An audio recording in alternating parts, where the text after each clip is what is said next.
Hello and welcome to the Superhero Hub. I'm Sam, On that. and today we're going to be reviewing Supergirl. Supergirl Season 2, episode.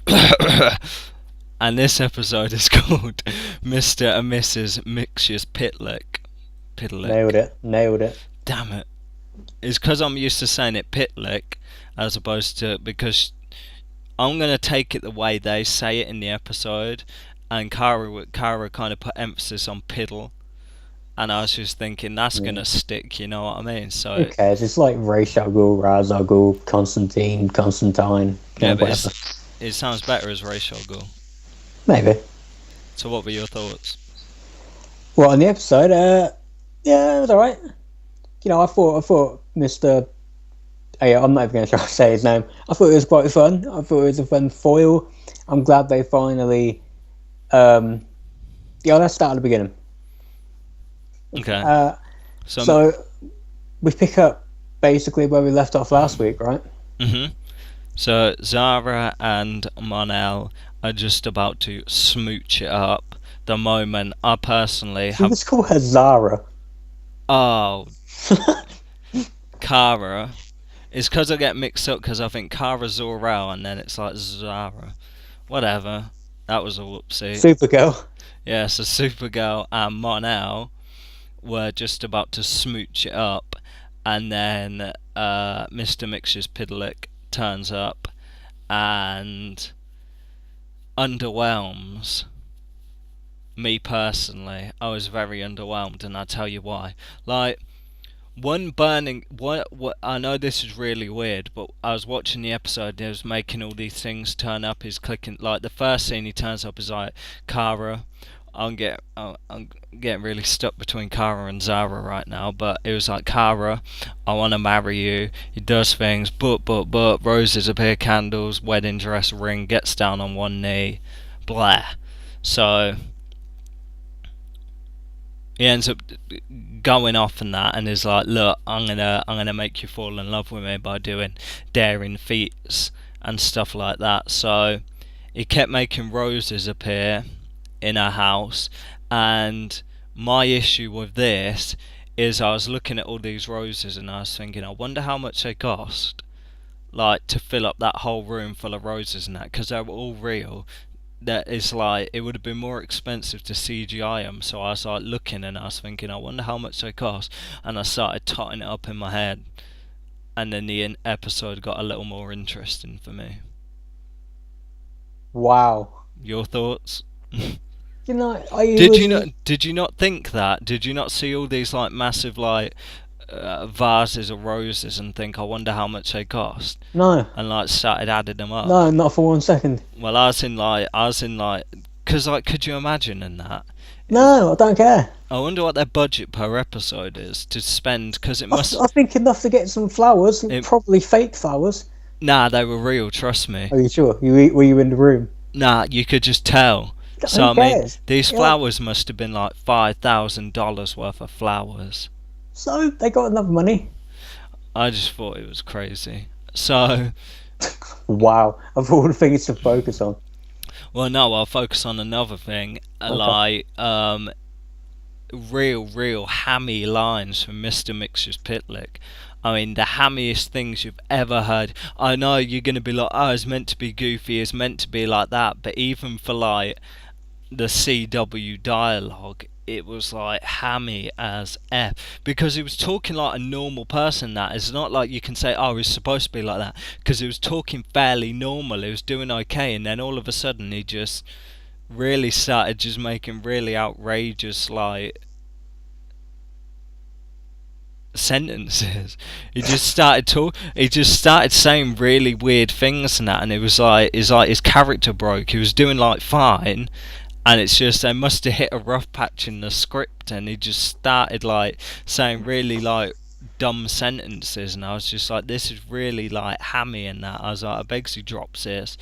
And obviously with all this affection from Mr. Mxyzptlk, Monel starts getting really jealous, and that's where we get to the real kind of joie de vivre, if you will. Like when they're in the DEO and arguing, have you ever seen a display of overacting in your life?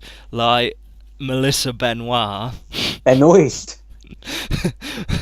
Whatever, you know what I mean? Piddlick, picklick, whatever you want to pick, you Yeah, know what I mean? except you can switch to an empty. What you're saying is literally wrong. Nah, I'll look it up. Okay. Viewers vote Benoist or Benoit. Um, so, oh, it was really bad. Like they're in the DEO, and you remember this moment? Yeah, they were arguing, and Kara was just like proper all over the place, like proper like giving it the eyes and stuff like that, and proper like with every sentence she was like waggling her head around, and I was like, oh, she is overacting hard. I was like, please reel it in, and that big, oh, it was outrageous. I was like, It was a bit full on. It was a bit. Well, you need to tell the audience this isn't really happening. This is all an act, so make it seem like it. And she was proper going for it. You know. No, I don't think it was. This was before that. This is before, Yeah, because but no, I don't Mr. think so. Mxyzptlk wasn't really. He was just like, look, I'm gonna make you fall in love with me, and she was like, oh, okay then, and he kind of had it, so we weren't really a problem. And then Monel started like melting and stuff like that, and then like she was like, this had nothing to do with like tricking him or anything like that. This was literally before that happened, before she was like in a position to be like, okay, I'm gonna start playing him now. So like this was way before, but she was overacting hard in the DEO, and she was proper like getting up in his face and doing like this and going what with her glasses and waving her hands about in the air. And I was thinking, yes, okay, yeah, I know what scene you're talking about. yeah, That one was like a sitcom. It was like it was Sam and Diane from Cheers or something, where they're proper arguing. Yeah, it's like her first day on set. She's just been cast as a role, and she's like playing up for the cameras and stuff like that. Like real like amateur, like first time in front of a camera. She knows the camera's there, so she starts like waggling her head around and swinging her arms about. And I was like, yo, this is like the worst like overacting I've ever seen in my life. And I was just laughing. I was thinking, oh, what is she doing in that? I was taking her seriously until she started doing that. It's like. Is crazy. I wouldn't say it's the worst, but yeah, it was a bit slightly overdone, but slightly overdone. The scene, but people watch the scene back. It was outrageous. It was so weird. I was like, dude, is she like? Why is she gone like amateur? She's gone from holding it together, even though it is like Supergirl and stuff like that. Yeah, it's a kind of hammy episode like Mr. Mxyzptlk, but for her to start doing that, I was thinking, yo, has she forgotten? She's like a kind of okay actress. I'm not going to say good actress or great actress. She's an okay actress. If she's a great actress, she'd be like up for Oscars. You know what I mean? That's never going to happen. So I mean, if she's lucky, she might win an Emmy or a Kids' Choice Award if people are feeling particularly feminist one year. But what? I couldn't believe it, because it's like they have things like, I swear they have like, one of the categories for the Teen Choice Awards is like best superhero or something like that. I don't know. So it's like she'd maybe win that if people were like, oh, we want a woman to win, because I know Chris Evans won at one time. Maybe it's for films. Maybe she don't even qualify because it's TV. But like literally. So yeah. Carry on highlighting other points. Have you blown your load early? I couldn't believe it in that. I was just watching it, and it bemused me. I was like, it's like if you put a kid in front of the camera, and the kid's like, say the camera's like over there, she's like doing the acting, and she's like, you know what I mean, like little kids and that, like making sure like, oh, there's a camera on me, there's a camera on me. I understand what they were going for. I think they're trying to go for the opposite. kind of fun arguing, not proper arguing, stuff like that. But she lost it, man. She was out of control. It was crazy. It was kind of. I'm gonna watch that scene back, and I'm gonna howl, because it was just so strange. It was like, it was so noticeable because she's never really done it before, and the fact that it was like so like obvious, and like the first time I've ever seen her do it, I was just like taken aback a bit. But it was horrible overacting. So yeah, so you got Manel sweating, being super jealous. See, I like their relationship because they talk about alien stuff, and I think I brought this up before because they were discussing like imps from the fifth dimension, and they're saying about how they like crush them on Daxam and stuff like that. And it's like you can't really get that conversation from anyone else.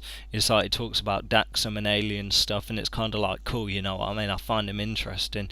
Yeah, he's dreamy, but I find his conversation interesting as well. Yeah, I do as well. But one thing I am getting slightly peeved by is when he keeps talking about all this stuff he is still on Daxam but never does it here. I know he tries to do it later in the episode, but he fails.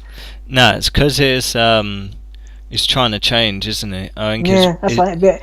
I mean, it's just that he talks as if he was some sort of badass, but we just don't see it. Yeah. He gets his ass kicked all the time, which I get it. It's Supergirl, she's the hero, but still, let him punch someone or something. I think he tried to, didn't he? He took Yeah, a failed. swing and missed. You know what I mean? He's just Jimmy over again, except he's got a better personality, which I suppose that's an improvement. Yeah, he's way better than Jimmy. Speaking of Jimmy Olsen, he was not in this episode, and truth be told, I didn't even miss him. Yeah, we spoke about Jimmy before. I do think, like we said, Monel's an improvement, and I think they'll be better off killing Jimmy. Killing him or sending him back to Metropolis where he belongs. No, I think killing him, and it's not. Yeah, I don't like him on the show, but it's not just that. I think it would serve the show dramatically if you because Kara's been trying to talk him out of doing his hero thing, but something she's learned to have to accept because she accuses Monel of being an egomaniac male, blah blah blah, in this episode, but she's a control freak herself. She's constantly telling people what to do with their lives, and she's probably right, but she needs to learn that she can't control people, and she can't control people's actions, and maybe one way of doing that is having Jimmy die. See, the interesting thing is, and I'll come out and say it because this was another subplot on that, even Winn's more interesting than he is. Yeah, well, we spoke in the last time Jimmy was on the show about how they've tried to pair them together. Yeah. Because Winn is more interesting, hoping that they can, I guess, do the straight man and comedy one and play it off that way. It's a comedy term. You call the straight man is the relatively normal one, and then you have the wacky other guy, which would be Winn's role. Okay. So, but yeah, I think you're right. Winn is the funnier one. And with that as part of Winn's interest as a character, Winn's kind of like Xander and Buffy on the show because he's doesn't have superpowers, doesn't really have a thing, but he's interested and that's it. And now he's hooking up with aliens and whatnot. And he doesn't smack up his wife in his spare time. Is that what Jimmy does? No, that's what Xander did from Buffy, didn't he? The guy who plays him, I swear he got like drunk and slapped his wife. Well, his wife was like a demon. No, I mean in real life, the actor. Oh, really? I don't know. I haven't heard about him at all since Buffy ended. But I remember seeing his mugshot recently. So yeah, getting onto the subplots, you had. I'll leave you with that one. Thanks. Food for thought. Speaking of subplots, you had Maggie and Kara's sister, Alex. Yeah, so I thought it was that, but I didn't want to risk it. Yeah, whatever. Valentine's Day, blah blah blah. I gave a card to my to some girl, my buddy. She didn't like me, so that's why I hate Valentine's Day. It's annoying because you have Alex come in and talk to Kara, and like the things she says, this is another thing that got me thinking, as well as the roses and the overacting. This is a third point. And there's a fourth point as well, but that's for later on. But the third point is, she swans in and she tells Kara this stuff, and I just sit there and think, take yourself over to Maggie's. But if you said exactly what you just said to Kara to Maggie, there'll be no argument in that. It's the fact this thing's being dragged out because you've took the time to go over and tell this to Kara, for Kara to be like, yo, sort it out, you know what I mean? You know, just do whatever. And it's like, if she just went over and instead of saying it to Kara, she said it to Maggie, then there wouldn't be no stupid, I'm going to argue with you for half an episode, then it's all going to be back to normal. They keep doing that. It's like... And what's worse is, why, like, Supergirl can give relationship advice. She keeps screwing up. Screw up with Jimmy, and screwing up with what's-his-face, Monel. What are you going to her? It's like sisterly advice. I don't know. It's like, do you think she had, like... So, like, before she went to work at Catco, do you think she, like, had a boyfriend? Yeah. Oh. Well, yeah, I think so, because I can't work out how old she is. She's got to be, I think she looks older than us. She's got to be pushing 30. So, yeah. Well, the actress is only, like, 24. You're joking, really? Swear down, she's young. Oh, alright, well then... I'll give that a little look up. I think she's about our age. I would still say yeah, she must have gone... Because what I can't figure out from Kara's backstory, did she go to, like, college? You don't really know any of that stuff. You honestly don't know any of that stuff. I've got to assume she did. Well... Because with Superman down the years, depending on what adaptation, they have kind of played up how maybe he's a virgin. Depending on whether you do a thing, you know, what I mean with, like, the Christ analogy. And they build up. Sometimes he had a thing with Lana Lang, and sometimes he didn't. Yeah, but you saw him at school. In Smallville, you saw him in school. You never saw Kara at school or anything like that or not, man. No. I don't even really know how she got a job. She must have said it, but I must not have been paying attention. Yeah, I think she did. I doubt they'll ever bring a boyfriend on the show, but yeah, I think she did. But clearly it wasn't a very successful relationship, because it's still not going on. So, Alex, well, I can't figure out that. Did Alex she's 28, yeah. Alright, okay, there you go. So, I don't think she's 24. I don't know. And that's wishful thinking. I don't even know why. Years makes a big difference, doesn't it? Yeah. Yep, she's inaccessible, but I'd rather she be inaccessible and 4 years younger. So yeah, you had their kind of... I didn't really care about their relationship. It's like not bothered. I mean, it was a nice dress. I mean, the red dress was nice. It's a shame Maggie didn't dress up, but whatever. Yeah, that's odd, isn't it? You buy a dress for her and not for yourself. I think it's one of them things, like, do you know, you have, like, there's the metaphor, the pants wearer of the relationship. Oh, so Maggie's like the man. Yeah, I didn't want to be offensive and say that, whether that's offensive or not, you don't really know, but to toe the line, well, yeah, kind of, yeah. So I thought I'd say, like, the pants wearer to kind of, you know, ease it in, but you said what I was thinking. So yeah, moving on from that pointless. Yeah, before we get into trouble. Winn with the alien. Yes. That's pretty hot. Yeah, it is, but it's kind of come out of nowhere. See, but Winn kind of scores is weird because, like, this is like last season. I swear he was like, the Silver Banshee, the girl who turned into the Silver Banshee. He was getting a bit like, you know, I know he was smooching with her, and there was a little thing going on with her. So every so often they throw like a woman in and that, and he like, you know, does his thing. You know, maybe not all the way sometimes. I mean, this is probably the only time it's gone all the way, but really it's like he kind of scores.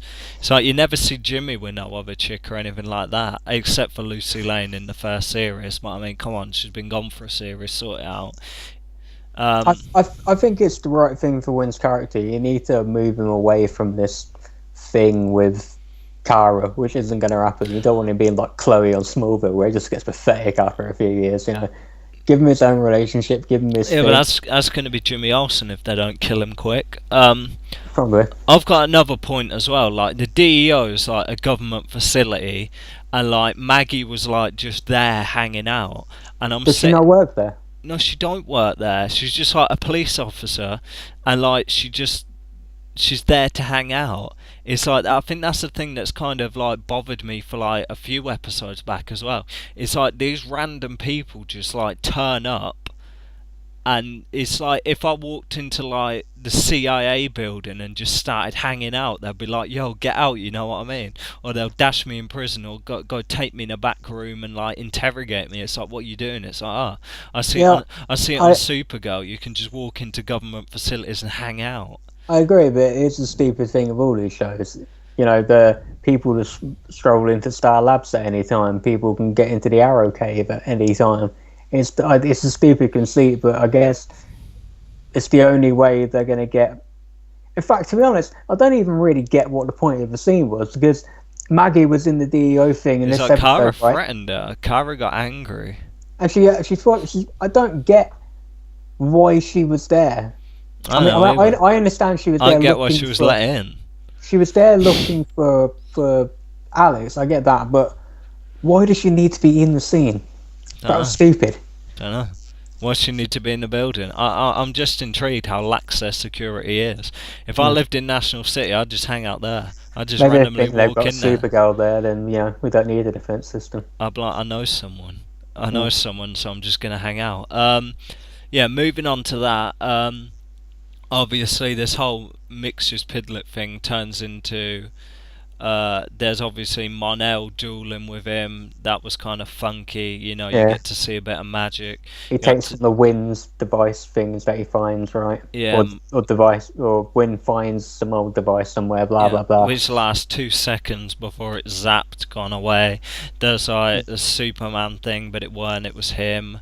I like the fact that Mon-El just took a shot immediately. We all knew it wasn't going to work, but it does real insight into his character. He isn't maybe as pure as he wants to be, and that's kind of a journey he's going on.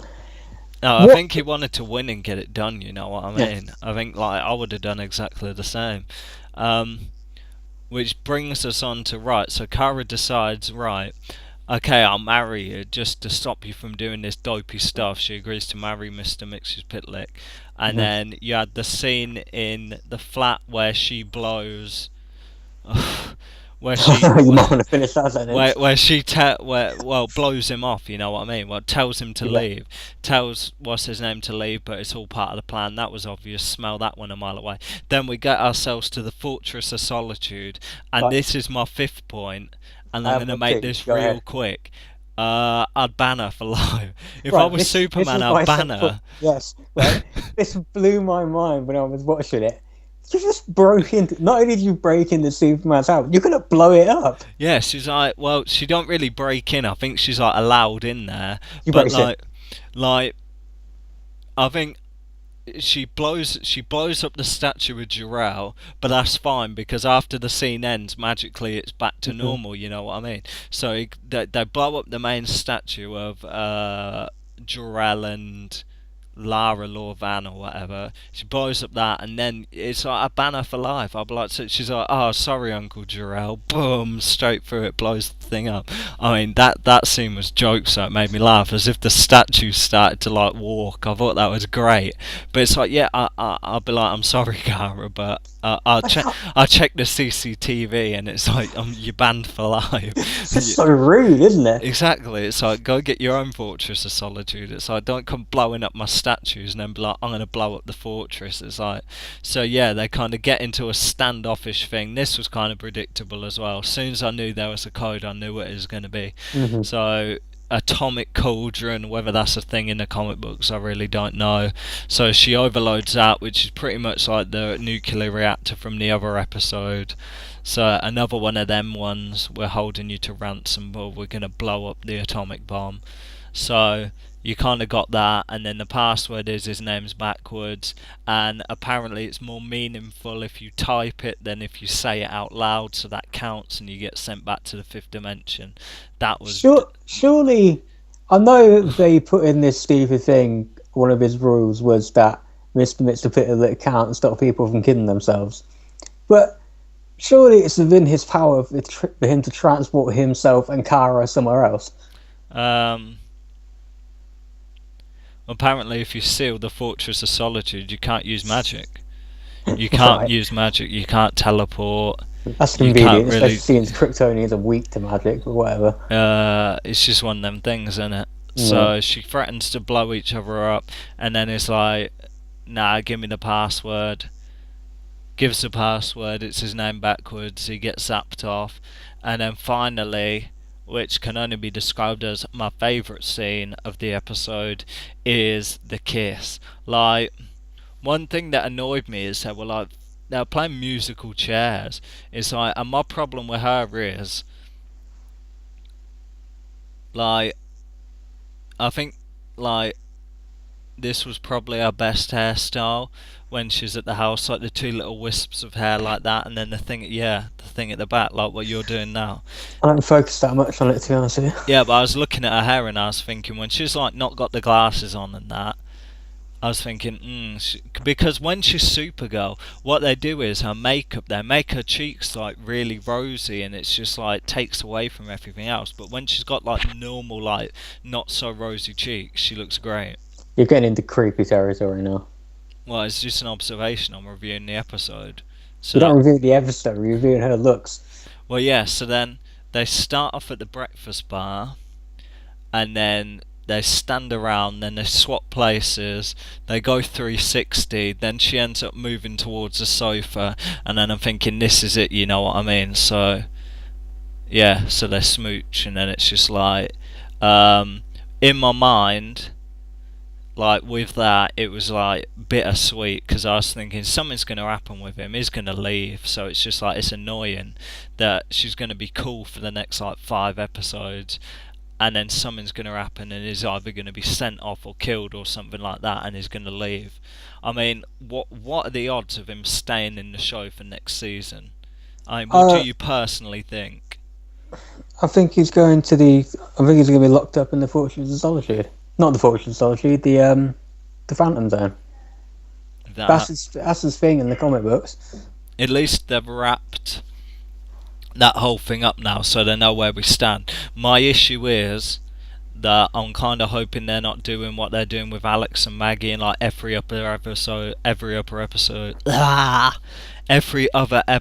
is them like arguing over something so trivial, and then being like 5 minutes later, oh yeah, forget about it.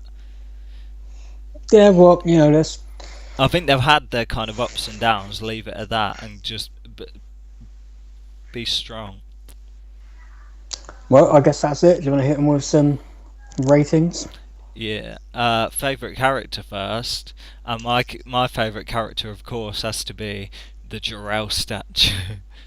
He was the greatest character. He had the best dialogue.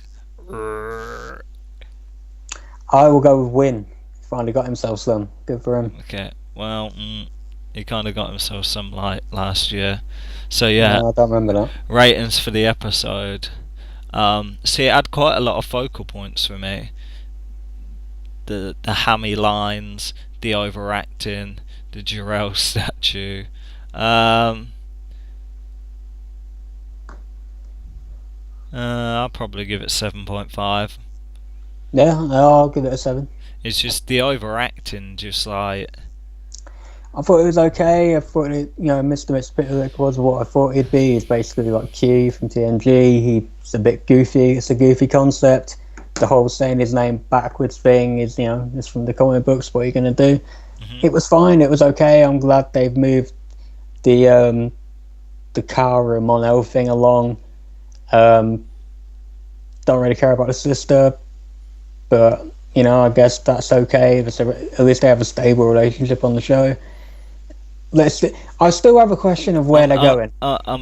Stable relationship of whom are you who are you referring to? Alex and Maggie. No, because they keep moaning at each other every 5 minutes. They they're had a not- good episode last week where they were in it for 2 seconds and things were all cool. But the episode before that, they fell out over nothing. This episode, they fell out over They're nothing. arguing, but they're not breaking up every 5 minutes. Yeah, but they're kind of pushing the relationship. Like, look how our relationship is moving forwards and evolving. We're climbing over these trials and tribulations, and it's just like, whatever. So whatever. I mean, they've got to break up. Why have they got to break up? I think they're gonna break up. Why? I just got a feeling they are. I bet you £1 they'll break Wow. up. They'll Big break spender. up. Well, I don't know. I don't really care, but By the end of the season, split. So that's our review. I'm Sam, I'm not. and this is a Superhero Hub.